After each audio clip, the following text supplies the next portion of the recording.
Talkit instrument. Skitty bang. Ja.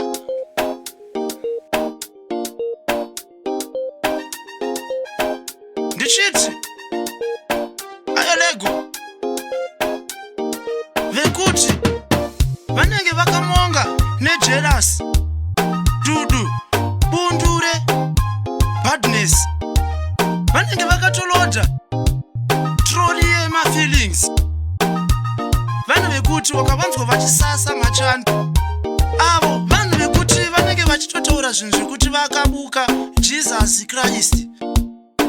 Vanonyanorumbidza shoko ravo zhinji kana vachitaura vanonyanosimbisa chisatanist. Kana ukavaona pamiri pavo vanhu vekuti vakaloda vakazara nematatu akanyorwa kunzi mabeast.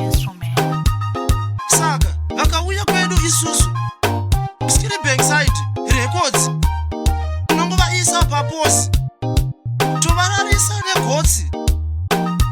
Vanhu vekuti vanoda shamu yerodzi mamonga vanhu vakato joina kusaina kuchechi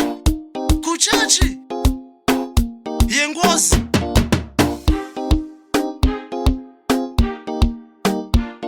Kana vari vanhu vanofunga kuti upenyu unotengwa nemasenzi, but iyambiro kwauri mayuti musazosimbisana nemafrenzi muchisimbisana zvinhu zvechibenzi zvechikenzi hanzi ganzi muchisimbisana muchiti hanzi kuti uve bhosi pakambani saina momzi.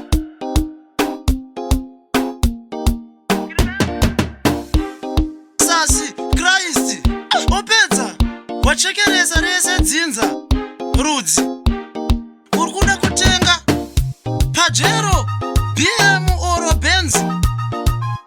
Oda here kurarama neasiri werudzi kufadza friends.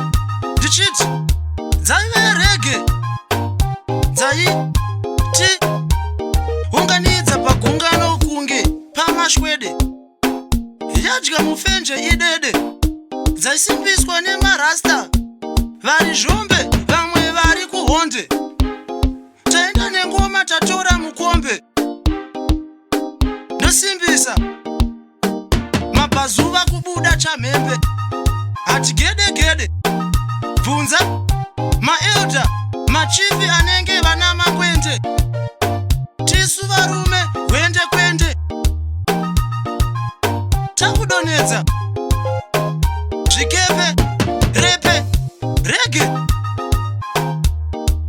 ndinenge ndati menge musati manzwa ndichiregedzera tsvimbo mugodzi ngoma andinyore handisi manotsi ndekekuta